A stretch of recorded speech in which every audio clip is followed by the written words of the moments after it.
नमस्कार। मन की बात के इस 98वें एपिसोड में आप सभी के साथ जुड़कर मुझे बहुत खुशी हो रही है। सेंचुरी की तरफ बढ़ते इस सफर में मन की बात को आप सभी ने जन भागीदारी की अभिव्यक्ति का अद्भुत प्लेटफॉर्म बना दिया है। हर महीने लाखों संदेशों में कितने ही लोगों के मन की बात मुझ तक पहुंचती है। आप अपने मन की शक्ति तो जानते ही हैं, वैसे ही समाज की शक्ति से कैसे देश की शक्ति बढ़ती है, ये हमने मन की बात के अलग अलग एपिसोड में देखा है, समझा है और मैंने अनुभव किया है, स्वीकार भी किया है।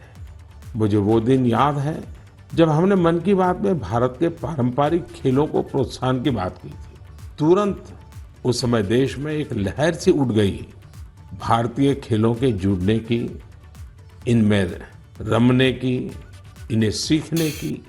मन की बात में जब भारतीय खिलौनों की बात हुई तो देश के लोगों ने इसे भी हाथों हाथ बढ़ावा दे दिया।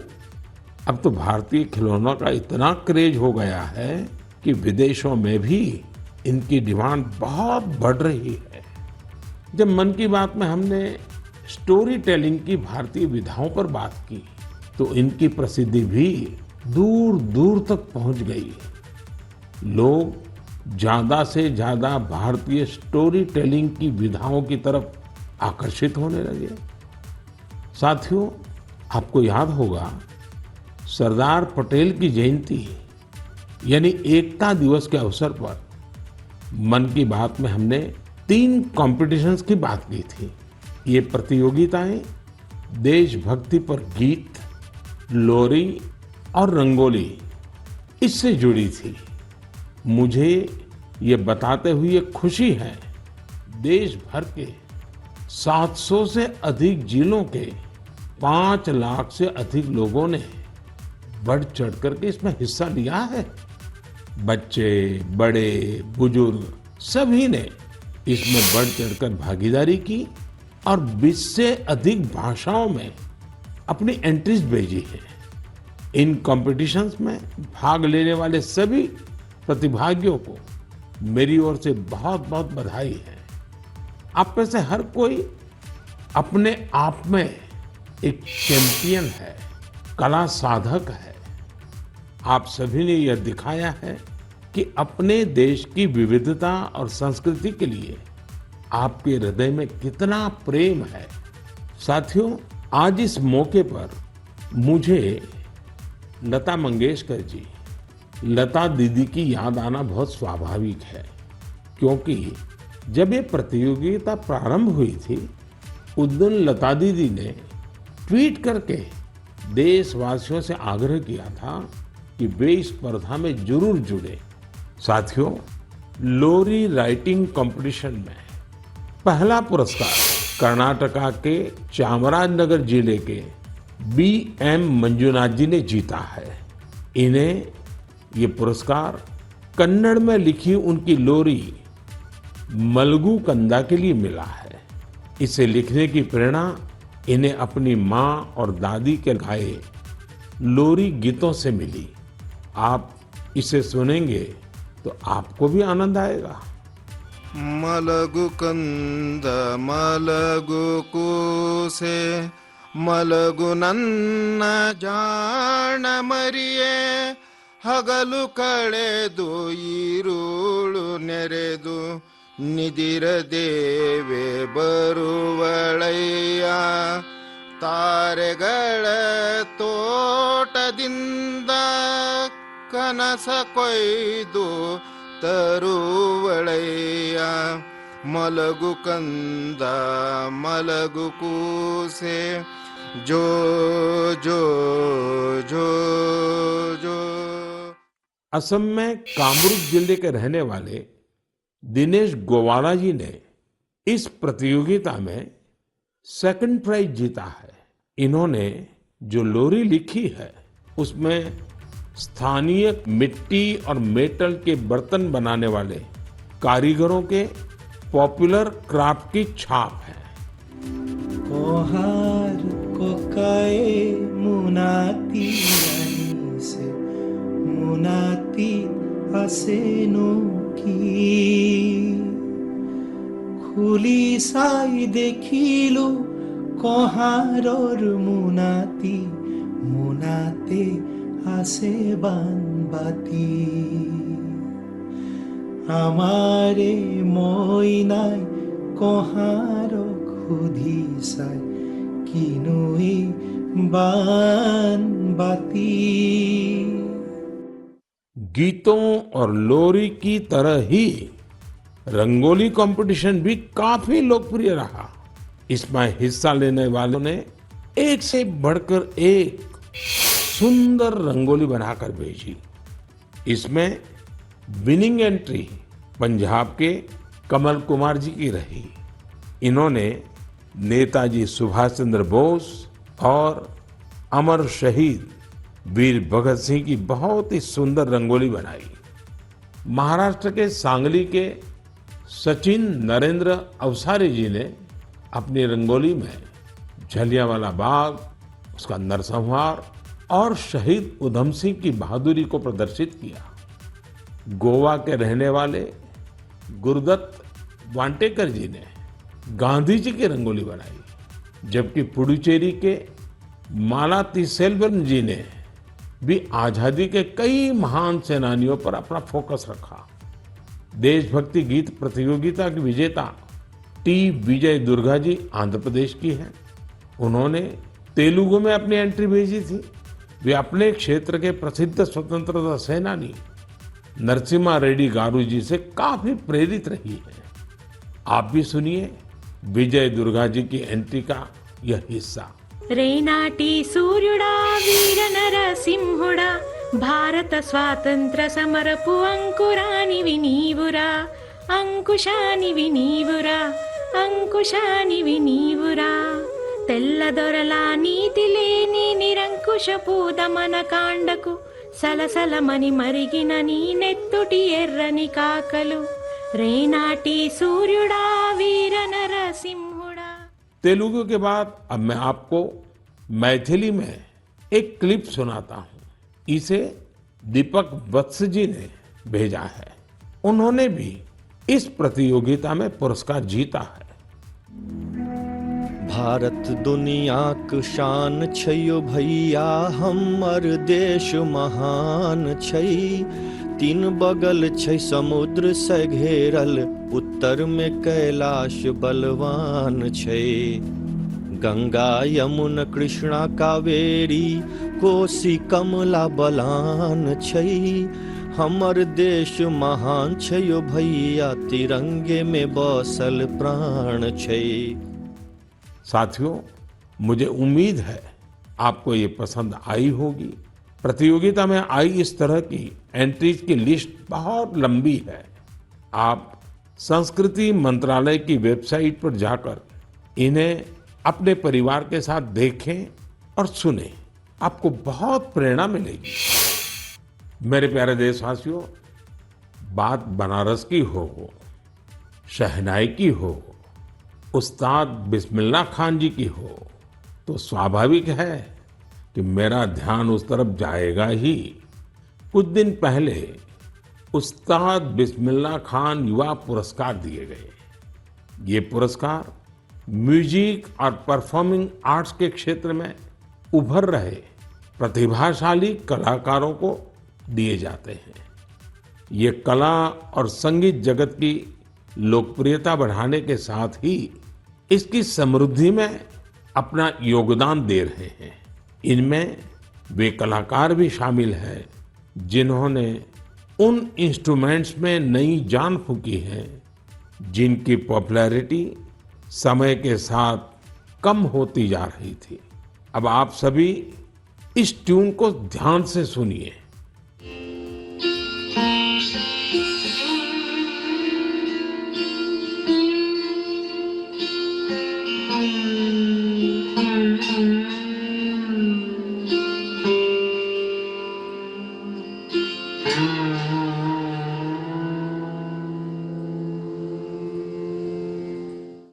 क्या आप जानते हैं ये कौन सा इंस्ट्रूमेंट है? संभव है आपको पता न भी हो। इस वाद्य यंत्र का नाम सुरसिंगार है और इस धुन को तैयार किया है जॉयदीप मुखर्जी ने। जॉयदीप जी उस्ताद बिस्मिल्लाह खान पुरस्कार से सम्मानित युवाओं में शामिल है।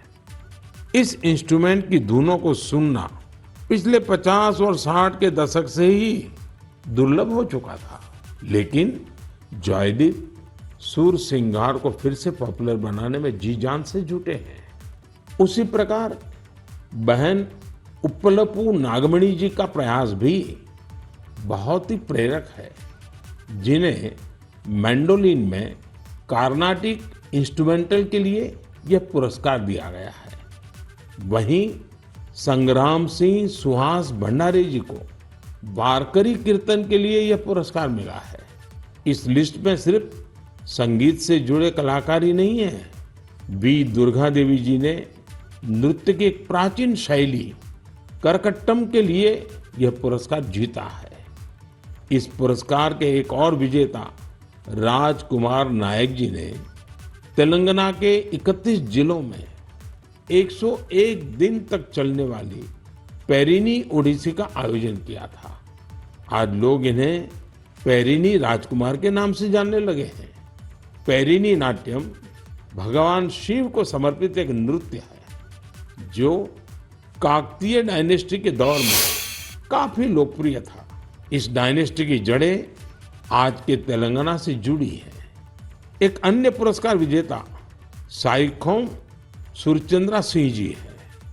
ये मैतेई पुंग इंस्ट्रूमेंट बनाने में अपनी महारत के लिए जाने जाते हैं।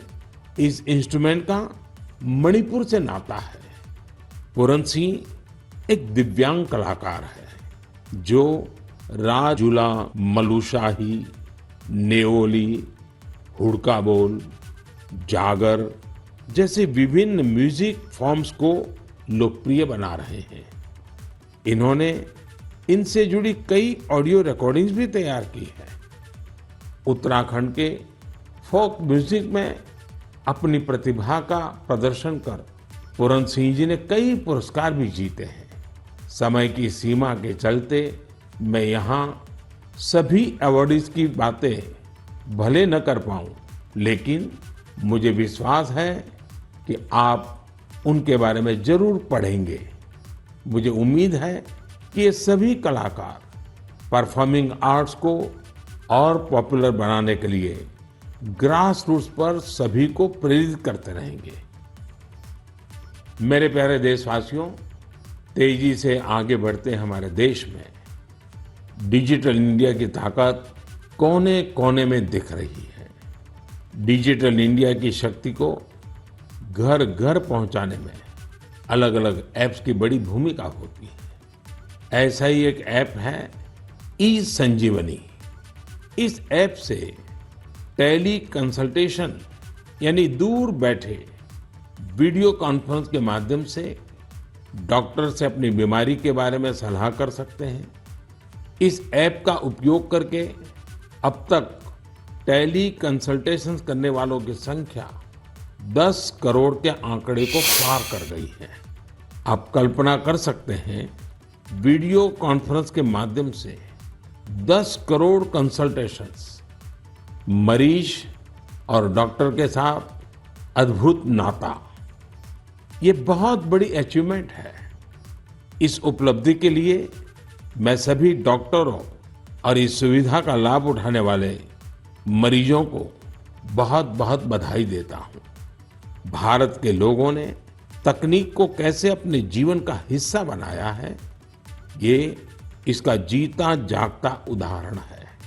हमने देखा है कि कोरोना के काल में ई संजीवनी ऐप, इसके जरिए टेली कंसल्टेशन लोगों के लिए एक बड़ा वरदान साबित हुआ है।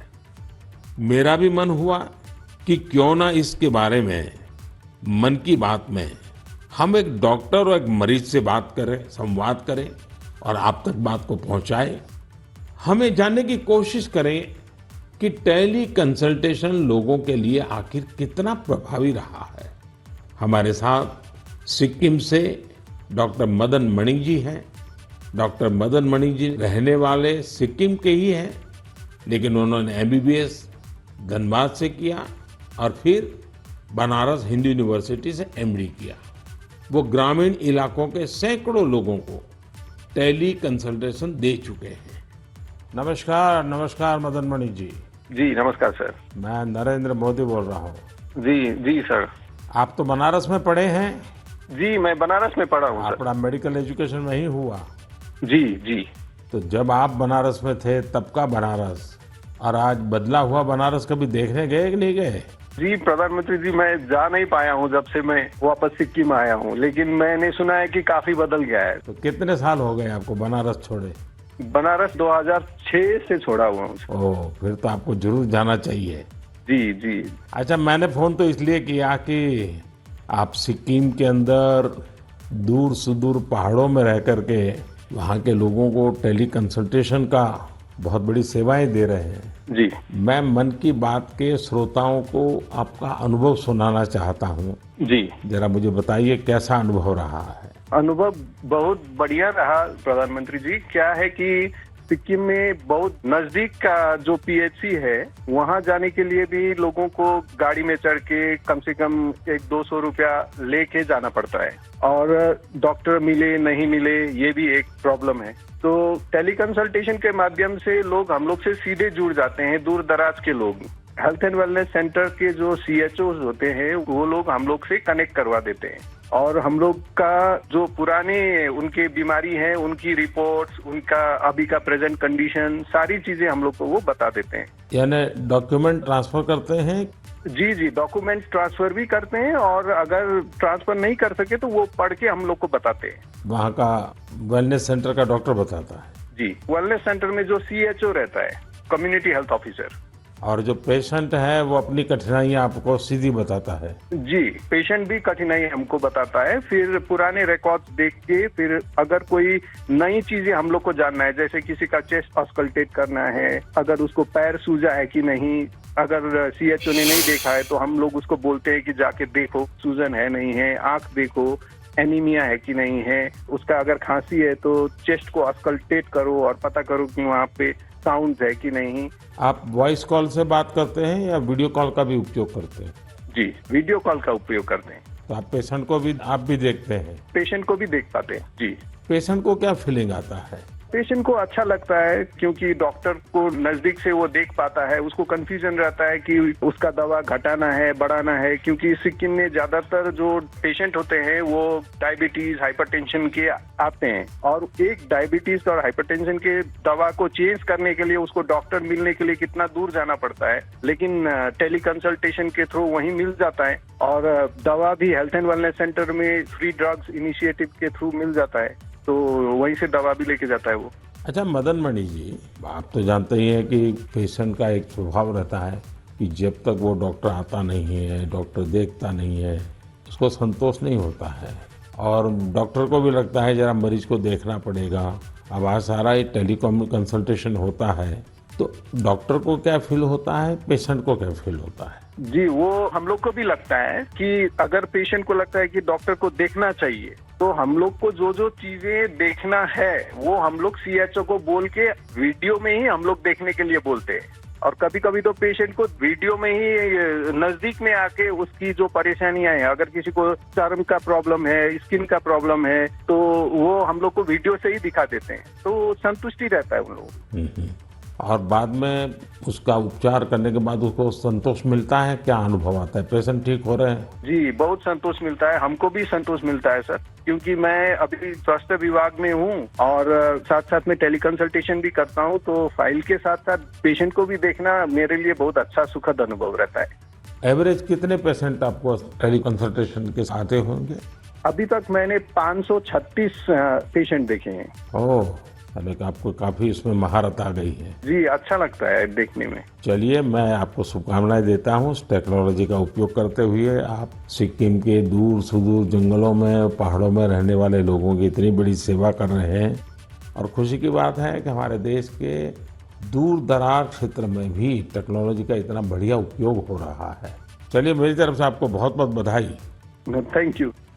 साथियों, डॉक्टर मदन मणि जी की बातों से साफ है कि ई संजीवनी ऐप किस तरह उनकी मदद कर रहा है। डॉक्टर मदन जी के बाद अब हम एक और मदन जी से जुड़ते हैं। ये उत्तर प्रदेश के चंदौली जिले के रहने वाले मदन मोहनलाल जी हैं। अब ये भी संयोग है कि चंदौली भी बनारस से सटा हुआ है। आइए मदन मोहन जी से जानते हैं कि ई संजीवनी को लेकर एक मरीज के रूप में उनका अनुभव क्या रहा है। मदन मोहन जी प्रणाम। नमस्कार। नमस्कार साहब। नमस्कार। अच्छा, मुझे बताया गया है कि आप डायबिटीज के मरीज हैं जी। और आप टेक्नोलॉजी का उपयोग करके टेली कंसल्टेशन कर करके अपनी बीमारी के संबंध में मदद लेते हैं। जी। एक पेशेंट के नाते, एक दर्दी के रूप में मैं आपके अनुभव सुनना चाहता हूं, ताकि मैं देशवासियों तक इस बात को पहुंचाना चाहूं कि आज की टेक्नोलॉजी से हमारे गांव में रहने वाले लोग भी किस प्रकार से इसका उपयोग कर सकते हैं। जरा बताइए कैसे करते हैं। ऐसा है सर कि हॉस्पिटलें दूर हैं और जब डायबिटीज हमको हुआ तो हमको जो 5-6 किलोमीटर दूर जाकर इलाज करना पड़ता था, दिखाना पड़ता था। और जब से व्यवस्था आप द्वारा बनाई गई है, इससे है कि मैं जाता हूँ, हमारा जांच होता है, हमको बाहर के डॉक्टरों से बात भी करा देती हैं और दवा भी दे देती हैं। इससे हमको बड़ा लाभ है और लोगों को भी लाभ है इससे। तो एक ही डॉक्टर हर बार आपको देखते हैं कि डॉक्टर बदलते जाते हैं? जैसे उनको नहीं समझ डॉक्टर को दिखा देती हैं, वही बात करके दूसरे डॉक्टर से हमसे बात कराती हैं। और डॉक्टर आपको जो गाइडेंस देते हैं वो आपको पूरा फायदा होता है उससे? हमको फायदा होता है, हमको उससे बहुत बड़ा फायदा है और गांव के लोगों को भी फायदा उससे है। सभी लोग वहाँ पहुँचते हैं कि भैया हमारा बीपी है, हमारा शुगर है, टेस्ट करो, जांच करो, दवा बताओ। अब पहले तो 5-6 किलोमीटर दूर जाते थे, लंबी लाइन लगी रहती थी, पैथोलॉजी में लाइन लगी रहती थी, एक दिन का समय नुकसान होता था। मतलब आपका समय भी बच जाता है और पैसा भी व्यय होता था। यहाँ पे निःशुल्क सेवाएं सब हो रही हैं। अच्छा, जब आप अपने सामने डॉक्टर को मिलते हैं तो एक विश्वास बनता है, चलो भाई डॉक्टर हैं, उन्होंने मेरी नाड़ी देख ली है, मेरी आंखें देख ली है, मेरा जीभ को भी चेक कर लिया है, तो एक अलग फीलिंग आता है। अब ये टेली कंसल्टेशन करते हैं तो वैसा ही फिर संतोष होता है आपको? हाँ, संतोष होता है कि हमारी नाड़ी पकड़ रहे हैं, आला लगा रहे हैं, ऐसा मुझे महसूस होता है। और हमको बड़ा तबीयत खुश होती है कि भाई इतनी अच्छी व्यवस्था द्वारा बनाई गई है, जिससे कि हमको यहाँ परेशानी से जाना पड़ता था, गाड़ी भाड़ा देना पड़ता था, वहाँ लाइन लगाना पड़ता था, और सारी सुविधाएं हमको घर बैठे बैठे मिल रही है। चलिए मदन मोहन जी, मेरी तरफ से आपको बहुत शुभकामनाएं हैं। उम्र के इस पड़ाव पर भी आप टेक्नोलॉजी को सीखे हैं, टेक्नोलॉजी का उपयोग करते हैं। औरों को भी बताइए ताकि लोगों का समय भी बच जाए, धन भी बच जाए और उनको जो भी मार्गदर्शन मिलता है उससे दवाइयाँ भी अच्छे ढंग से हो सकती हैं। हाँ, और क्या। चलिए, मेरी बहुत बहुत शुभकामनाएं हैं आपको मदन मोहन जी। बनारस को साहब आपने काशी विश्वनाथ को एकदम बना दिया, डेवलपमेंट कर दिया, ये आपको बधाई हमारे तरफ से। मैं आपका धन्यवाद करता हूं। हमने क्या बनाया जी, बनारस के लोगों ने बनारस को बनाया है। नहीं तो हम तो माँ गंगा की सेवा के लिए माँ गंगा ने बुलाया है, बस और कुछ नहीं। ठीक है जी, बहुत बहुत शुभकामनाएं आपको। प्रणाम जी। नमस्कार सर। नमस्कार जी। साथियों, देश के सामान्य मानवी के लिए, मध्यम वर्ग के लिए, पहाड़ी क्षेत्रों में रहने वालों के लिए ई संजीवनी जीवन रक्षा करने वाला ऐप बन रहा है। ये है भारत की डिजिटल क्रांति की शक्ति और इसका प्रभाव आज हम हर क्षेत्र में देख रहे हैं। भारत के यूपीआई की ताकत भी आप जानते ही हैं। दुनिया के कितने ही देश इसकी तरफ आकर्षित हैं। कुछ दिन पहले ही भारत और सिंगापुर के बीच यूपीआई पे नाउ लिंक लॉन्च किया गया। अब सिंगापुर और भारत के लोग अपने मोबाइल फोन से उसी तरह पैसे ट्रांसफर कर रहे हैं जैसे वे अपने अपने देश के अंदर करते हैं। मुझे खुशी है कि लोगों ने इसका लाभ उठाना शुरू कर दिया है। भारत का ई संजीवनी ऐप हो या फिर यूपीआई, ये ईज ऑफ लिविंग को बढ़ाने में बहुत मददगार साबित हुए हैं। मेरे प्यारे देशवासियों, जब किसी देश में विलुप्त हो रहे किसी पक्षी की प्रजाति को, किसी जीव जंतु को बचा लिया जाता है तो उसकी पूरी दुनिया में चर्चा होती है। हमारे देश में ऐसी अनेकों महान परंपराएं भी हैं जो लुप्त हो चुकी थी, लोगों के मन मस्तिष्क से हट चुकी थी, लेकिन अब इन्हें जनभागीदारी की शक्ति से पुनर्जीवित करने का प्रयास हो रहा है। तो इसकी चर्चा के लिए मन की बात से बेहतर मंच और क्या होगा। अब जो मैं आपको बताने जा रहा हूं वो जानकर वाकई आपको बहुत प्रसन्नता होगी, विरासत पर गर्व होगा। अमेरिका में रहने वाले श्रीमान कंचन बैनर्जी ने विरासत के संरक्षण से जुड़े ऐसे ही एक अभियान की तरफ मेरा ध्यान आकर्षित किया है। मैं उनका अभिनंदन करता हूं। साथियों, पश्चिम बंगाल में हुगली जिले के बांसबेरिया में इस महीने त्रिवेणी कुंभो महोत्सव का आयोजन किया गया।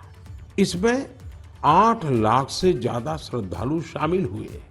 लेकिन क्या आप जानते हैं कि ये इतना विशेष क्यों है? विशेष इसलिए क्योंकि इस प्रथा को 700 साल के बाद पुनर्जीवित किया गया है। यूं तो ये परंपरा हजारों वर्ष पुरानी है, लेकिन दुर्भाग्य से 700 साल पहले बंगाल के त्रिवेणी में होने वाला ये महोत्सव बंद हो गया था। इसे आजादी के बाद शुरू किया जाना चाहिए था, लेकिन वो भी नहीं हो पाया। 2 वर्ष पहले स्थानीय लोग और त्रिवेणी कुंभो परिचालना समिति के माध्यम से ये महोत्सव फिर शुरू हुआ है। मैं इसके आयोजन से जुड़े सभी लोगों को बहुत बहुत बधाई देता हूं। आप सिर्फ एक परंपरा को ही जीवित नहीं कर रहे हैं, बल्कि आप भारत की सांस्कृतिक विरासत की भी रक्षा कर रहे हैं। साथियों, पश्चिम बंगाल में त्रिवेणी को सदियों से एक पवित्र स्थल के रूप में जाना जाता है।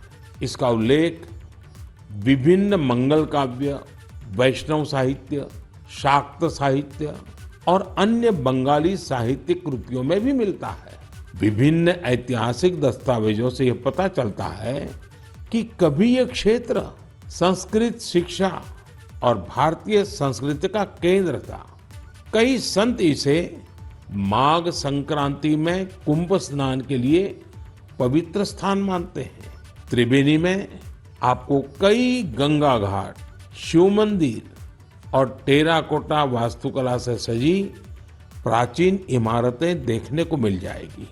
त्रिवेणी की विरासत को पुनर्स्थापित करने और कुंभ परंपरा के गौरव को पुनर्जीवित करने के लिए यहाँ पिछले साल कुंभ मेले का आयोजन किया गया था। 7 सदियों बाद 3 दिन के कुंभ महास्नान और मेले ने इस क्षेत्र में एक नई ऊर्जा का संचार किया है। 3 दिनों तक हर रोज होने वाली गंगा आरती, रुद्राभिषेक और यज्ञ में बड़ी संख्या में लोग शामिल हुए। इस बार हुए महोत्सव में विभिन्न आश्रम, मठ और अखाड़े भी शामिल थे। बंगाली परंपराओं से जुड़ी विभिन्न विधाएं जैसे कीर्तन, बाउल, गोडियो नृत्य, श्रीखोल, पोटेर गान, छऊ नाच शाम के कार्यक्रमों में आकर्षण का केंद्र बने थे। हमारे युवाओं को देश के सुनहरे अतीत से जोड़ने का एक बहुत ही सराहनीय प्रयास है। भारत में ऐसी कई और प्रैक्टिसेस हैं जिन्हें रिवाइव करने की जरूरत है। मुझे आशा है कि इनके बारे में होने वाली चर्चा लोगों को इस दिशा में जरूर प्रेरित करेगी। मेरे प्यारे देशवासियों, स्वच्छ भारत अभियान ने हमारे देश में जन भागीदारी के मायने ही बदल दिए हैं। देश में कहीं पर भी कुछ स्वच्छता से जुड़ा हुआ होता है तो लोग इसकी जानकारी मुझ तक जरूर पहुंचाते हैं। ऐसे ही मेरा ध्यान गया है हरियाणा के युवाओं के एक स्वच्छता अभियान पर। हरियाणा में एक गांव है दुल्हेड़ी। यहाँ के युवाओं ने तय किया हमें भिवानी शहर को स्वच्छता के मामले में एक मिसाल बनाना है। उन्होंने युवा स्वच्छता एवं जन सेवा समिति नाम से एक संगठन बनाया। इस समिति से जुड़े युवा सुबह 4 बजे भिवानी पहुंच जाते हैं। शहर के अलग अलग स्थलों पर ये मिलकर सफाई अभियान चलाते हैं। ये लोग अब तक शहर के अलग अलग इलाकों से कई टन कूड़ा साफ कर चुके हैं। साथियों, स्वच्छ भारत अभियान का एक महत्वपूर्ण आयाम वेस्ट टू वेल्थ भी है। ओडिशा के केंद्रपाड़ा जिले की एक बहन कमला मोहराना एक स्वयं सहायता समूह चलाती है। इस समूह की महिलाएं दूध की थैली और दूसरी प्लास्टिक पैकिंग से टोकरी और मोबाइल स्टैंड जैसी कई चीजें बनाती हैं। ये इनके लिए स्वच्छता के साथ ही आमदनी का भी एक अच्छा जरिया बन रहा है। हम अगर ठान लें तो स्वच्छ भारत में अपना बहुत बड़ा योगदान दे सकते हैं। कम से कम प्लास्टिक बैग की जगह कपड़े के बैग का संकल्प तो हम सबको ही लेना चाहिए। आप देखेंगे आपका ये संकल्प आपको कितना संतोष देगा और दूसरे लोगों को जरूर प्रेरित करेगा। मेरे प्यारे देशवासियों, आज हमने और आपने साथ जुड़कर एक बार फिर कई प्रेरणादायी विषयों पर बात की। परिवार के साथ बैठ करके उसे सुना और अब उसे दिन भर गुनगुनाएंगे भी। हम देश की कर्मठता की जितनी चर्चा करते हैं उतनी ही हमें ऊर्जा मिलती है। इसी ऊर्जा प्रवाह के साथ चलते चलते आज हम मन की बात के 98वें एपिसोड के मुकाम तक पहुंच गए हैं। आज से कुछ दिन बाद ही होली का त्योहार है। आप सभी को होली की शुभकामनाएं। हमें हमारे त्योहार वोकल फॉर लोकल के संकल्प के साथ ही मनाने हैं। अपने अनुभव भी मेरे साथ शेयर करना न भूलिएगा। तब तक के लिए मुझे विदा दीजिए। अगली बार हम फिर नए विषयों के साथ मिलेंगे। बहुत बहुत धन्यवाद। नमस्कार।